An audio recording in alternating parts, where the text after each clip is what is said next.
तो mental math आप देख रहे हैं, क्लास 9th का मेंटल मैथ है। काफ़ी दिनों के बाद मैंने ये लिया है बच्चों, और इस मेंटल मैथ में आज हम करने वाले हैं अध्याय कौन सा, ठीक है। आज अध्याय हम लेकर आए हैं 6, रेखाएं और कोण का अगला भाग, ठीक है। काफ़ी दिनों से मैंने कराया नहीं था, मैं कहीं बिजी था। और बच्चों आप भी तो जानते ही हैं, आप सभी के लिए मैं जो कमेंट्स आते हैं उन्हीं के ऊपर वीडियो बनाता हूँ, ठीक है। और आपका सिर्फ एक ही काम होता है, वीडियो को पूरा देखना, देखकर सीखना और सीख कर दूसरों तक फैलाना, बताना कि ये क्वेश्चन कैसे होगा, ठीक है। तो बच्चों मैं ये चाहता हूँ, पर्सनल मैं ये चाहता हूँ, आपके माँ बाप चाहते हैं या नहीं चाहते मैं नहीं जानता, आपके अध्यापक चाहते हैं या नहीं चाहते मैं नहीं जानता, लेकिन मैं ये चाहता हूँ कि आपकी अच्छी रैंक आए, अच्छे मार्क्स आए। आप हर मेंटल क्विज में पार्टिसिपेट कीजिए बच्चों। ये जो मेंटल मैथ है ना, ये देख रहे हैं, ये मेंटल मैथ मैथ्स का बाप है। जब आप पास आउट करके एजुकेशन लेके गवर्नमेंट जॉब की तैयारी करेंगे ना, इसी मेंटल मैथ के क्वेश्चन आते हैं। क्लास 6 से क्लास 10 तक उसी में से होते हैं, मैथ का जो होता है, और शॉर्ट ट्रिक से करने होते हैं। तो इस मेंटल मैथ को हल्के में ना लें, आप इस मेंटल मैथ को सीरियस लें। इसमें वीडियो को पूरा देखें, देखकर प्रैक्टिस जरूर करें भाई। देखो अभी से प्रैक्टिस करोगे तो आगे जाके ज़्यादा मेहनत नहीं करनी पड़ेगी, एग्जाम में काफ़ी हेल्प करता है, ठीक है। तो करते हैं अगला भाग, चलते हैं अपनी टेबल पर बच्चों। करते हैं क्वेश्चन नंबर 27। क्या कहता है ये देखिए आपके सामने है। एक त्रिभुज के तीनों कोणों का अनुपात दिया हुआ है। त्रिभुज के सबसे छोटे कोण का मान बताना है। सबसे छोटा कोण कौन सा होगा जिसका सबसे छोटा अनुपात होगा, ठीक है, इसका मान बताना है। अब आपको प्रॉपर्टी तो याद है ना, क्या त्रिभुज के तीनों कोणों का योग कितना होता है, 180 डिग्री। यहां पर हम इनको मान लेते हैं, माना त्रिभुज के कोण, माना त्रिभुज के कोण 2x 4x व 3x है, 3x, ठीक है। अब देखो अगर इन कोणों को हम जमा कर दें, इस त्रिभुज के 3 कोण आ गए, इनको अगर हम जमा कर दें तो 180 के बराबर आना चाहिए। क्यों? क्योंकि त्रिभुज के तीनों कोणों का योग 180 डिग्री होता है, ठीक है ना। अब 3 और 4 7 और 2 9 हो गए, 9x बराबर 180 हो गया, ठीक है, 180 डिग्री। अब 9x का मान निकाल लो, 180 और 9 इधर किस रूप में, गुणा में, इधर आकर ये भाग में आ जाएगा। तो 9 से इसको भाग करेंगे, 9 एकम 9, 9 दूनी 18, 0 के 0, तो x का मान कितना आ गया, 20 आ गया, ठीक है। अब सबसे छोटे कोण का मान बताना है। तो सबसे छोटे कोण का मतलब सबसे छोटा जो अनुपात होता है वो हमें बताना है। सबसे बड़ा पूछा जाता तो सबसे बड़ा बता देते। आइए लिख लेते हैं, यहाँ पर कर लेते हैं छोटा कोण। छोटा कोण, छोटा कोण कितने का है बच्चों, 2x का है। 2x, x जगह x का मान ये है 20, 20 दूनी 40, 40 डिग्री आ गया बच्चों। ये हो गया आपका प्रश्न हल, ठीक है ना। आइए करते हैं प्रश्न नंबर 28। क्या कहता है प्रश्न नंबर 28? कहता है यदि 5y जमा 62 डिग्री और 22 जमा y डिग्री संपूरक हो। संपूरक का मतलब किन्हीं दो कोणों का योग 180 डिग्री, तो y का मान बताना। बहुत ही आसान है।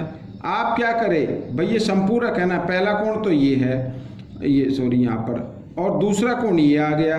तो अगर इन दोनों को जमा करेंगे तो क्या आएगा, 180 डिग्री आएगा। भाई संपूरक कोण नहीं कहते हैं ना जिन दो कोणों का योग 180 डिग्री होता है।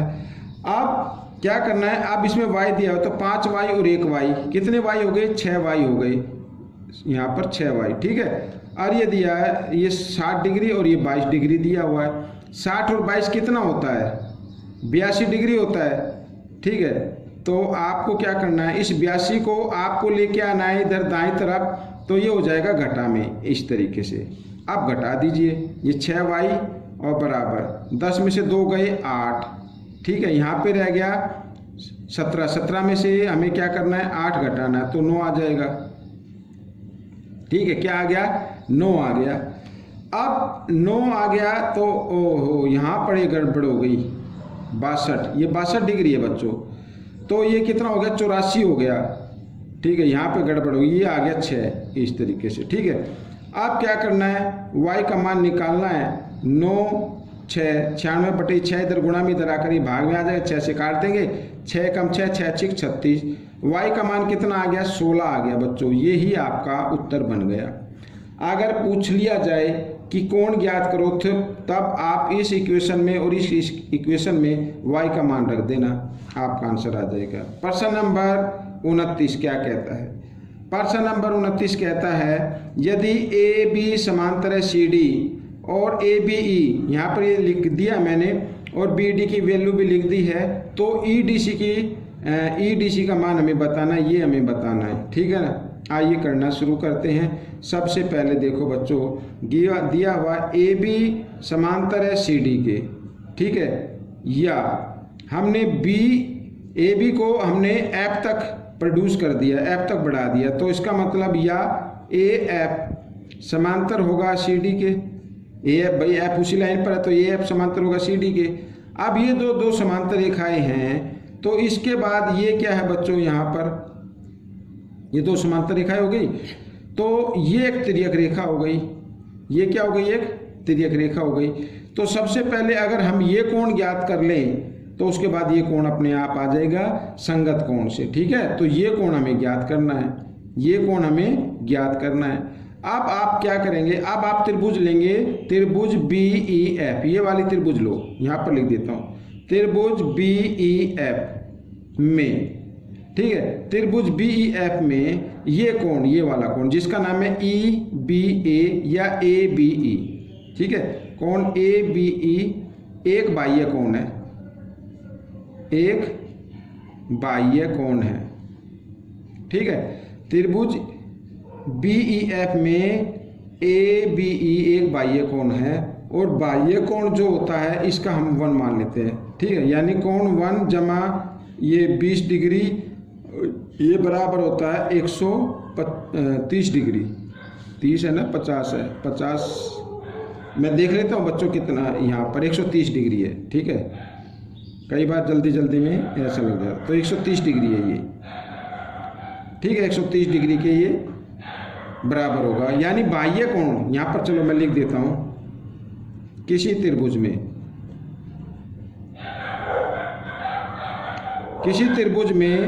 बाह्य कोण अपने अंत अभिमुख कोणों के योग के बराबर होता है।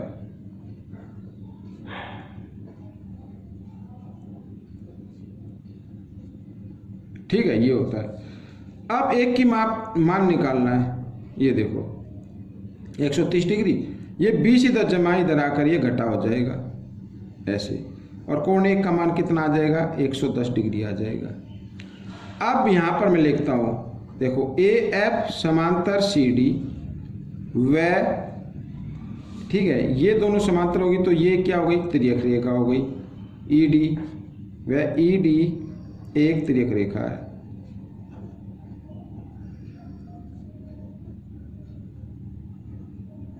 ई डी एक तिर्यक रेखा है, ठीक है, तो इसका माप हम 2 रख लेते हैं, या पूरा नाम लेना चाहो तो पूरा लिख सकते हो।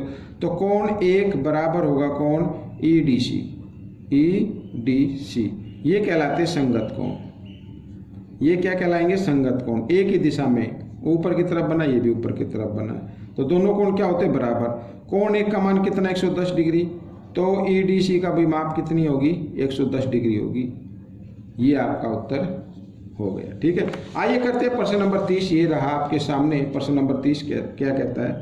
बहुत ही आसान है। यदि ए बी समांतर है डी, ए बी समांतर है ये, ठीक है, तो ए जमा बी घटा सी का मान बताना है। अब सबसे पहले आपको क्या करना है? बी सी को आगे तक प्रोड्यूस करना है, जो आगे डी को ई पर मिल गई, इसको नाम ई दे दो, ठीक है ना, प्रोड्यूस किया। अब बच्चों देखो इधर, इसका नाम रख लो आप क्या? कोण 1 रख लो, कोण 1 रख लो। अब देखो इधर ए बी समांतर डी ई, ए बी समांतर डी ई व बी ई एक तिर्यक रेखा है। बी ई एक तिर्यक रेखा है, तो इसमें ए जमा कोण 1 बराबर होगा 180 डिग्री। तिर्यक रेखा की एक ही ओर बने अंतःकोण, इन्हें बोलते हैं एक ही ओर बने अंतःकोण, या कोणों का योग लिख देता हूं। अंतःकोणों का योग 180 डिग्री होता है, ठीक है ना, ये लिख दिया। दो समांतर रेखाएं हैं, ये तिर्यक रेखा हो गई, तो ये और ये इनका योग हमेशा क्या होगा 180 डिग्री, समीकरण 1। या हम इसमें क्या करते हैं, कोण 1 की वैल्यू निकाल लेते हैं। कोण 1 की वैल्यू निकालेंगे तो 180 डिग्री और ये ए इधर आकर घटा का हो जाएगा ऐसे, ठीक है। ये समीकरण 1, इसको नाम दे दो, ठीक है। अब देखो यहाँ पर अब क्या करना है, अब आपको लेनी है त्रिभुज CDE लेनी है। यहाँ पर लिख लेता हूँ त्रिभुज CDE में B क्या हो गया, बाह्य कोण हो गया। CDE में B क्या है, बाह्य कोण है। बाह्य कोण अपने अंतःभिमुख कोणों के योग के बराबर होता है। यानी यहाँ पर मैं लिख देता हूँ कि सॉरी खाली B लिख देते, B बराबर होगा किसके, C जमा 1 के। भाई बाह्य त्रिभुज में बाह्य कोण अपने अंतःभिमुख कोणों के योग के बराबर होता है। इसमें भी हम क्या करेंगे, 1 की वैल्यू निकालेंगे। 1 की वैल्यू निकालेंगे तो C इधर जमा इधर आकर घटा का हो जाएगा, यानी B घटा C बराबर 1 हो जाएगा। या हम इसको लिख सकते हैं कोण 1, सॉरी कोण इधर ऐसे साइन लगा लेते हैं, थोड़ा अजीब लगता है। तो कोण 1 बराबर B घटा C, ये समीकरण हो गया 2। अब समीकरण 1 में कोण 1 की वैल्यू आ रही है 180 घटा A, और कोण 1 में यहाँ पर समीकरण 2 में आ रही है B घटा C, ठीक है ना। तो हम क्या करते हैं, समीकरण 1 व 2 से, जगह का मैं तो आप लिख लेना समीकरण 1 व 2 से, तो दोनों की वैल्यू क्या होगी, बराबर होगी। यानी B घटा C बराबर 180 घटा A, ठीक है। इस तरीके से अब इस A को इधर ले आओ, आप A को आप इधर ले आओ तो इधर आकर ये जमा का हो जाएगा। तो इस तरीके से B तो जमा का है ही, ये C आ गया और बराबर 180 आ गया। This is the answer. ये आपका उत्तर निकल गया बच्चों, ठीक है, ये आपका उत्तर निकल गया। आइए करते हैं प्रश्न नंबर 31, क्या कहता है, x का मान बताओ यदि L समांतर है M के। x का मान बताना है, बहुत ही आसान है। y 130 डिग्री दिया हुआ है, तो ये कितने का होगा बच्चों, ये कोण 1 मान लेते हैं। भाई यहाँ पर L समांतर है M, वह ठीक है, ये एक तिर्यक रेखा होगी, इसका नाम P दे देते हैं। वह P एक तिर्यक रेखा है,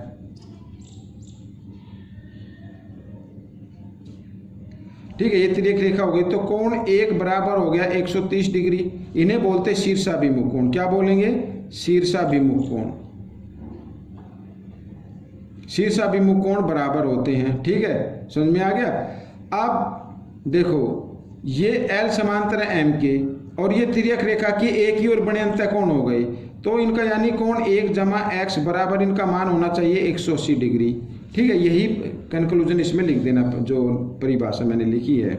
तो कोण 1 की वैल्यू तो आ गई 130 डिग्री, ठीक है। x की हमें ज्ञात करनी है, बराबर 180 डिग्री। तो x बराबर 180 डिग्री, ये 130 इधर जमा इधर आकर ये जब सीधे हाथ की तरफ आएगा, दाएं तरफ आएगा तो घटा का हो जाएगा। तो x का मान हम निकाल लेते हैं, 180 में से 130 घटाएंगे 50 डिग्री आ जाएगा। ये आपका उत्तर बन गया, ठीक है। आइए करते हैं प्रश्न नंबर 32, इसको भी कर लेते हैं। तो प्रश्न नंबर 32 क्या कहता है, B के समांतर OP, B के समांतर OP, यहाँ O लिख देते हैं, ठीक है। x का मान बताना, ये बताना, बिल्कुल आसान है बच्चों, बिल्कुल आसान है। देखो B के समांतर OP व AB, AB एक तिर्यक रेखा है। AB क्या है, एक तिर्यक रेखा है, ठीक है। AB क्या होगी, तिर्यक रेखा हो गई। तो कोण B, कोण B बराबर होगा कोण POA, POA, ए सॉरी बड़ा, क्यों होंगे, क्योंकि संगत कोण है। संगत कोण हमेशा क्या होते हैं, बराबर होते हैं। ये भी एक तरफ इस तरफ बना है और ये भी इस तरफ, ये वाला कोण, ठीक है। तो संगत कोण हमेशा क्या होते हैं, बराबर होते हैं। तो B की वैल्यू जो है यहाँ पर वो दी हुई है 105 डिग्री।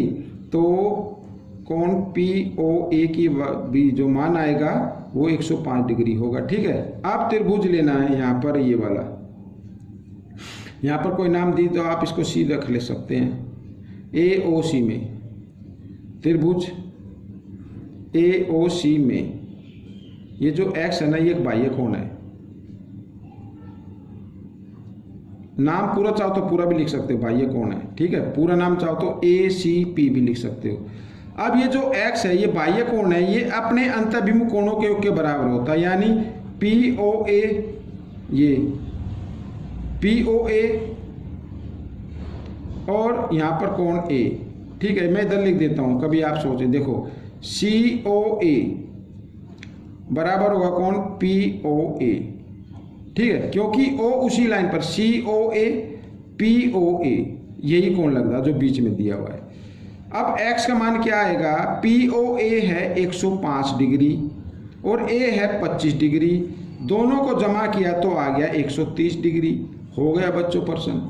तो ये वीडियो कंप्लीट हो गई है। आपको क्या करना है, वीडियो को पूरा देखना है, देखकर सीखना है, दूसरों को सिखाना है। मिलेंगे अगले भाग में, तब तक के लिए धन्यवाद।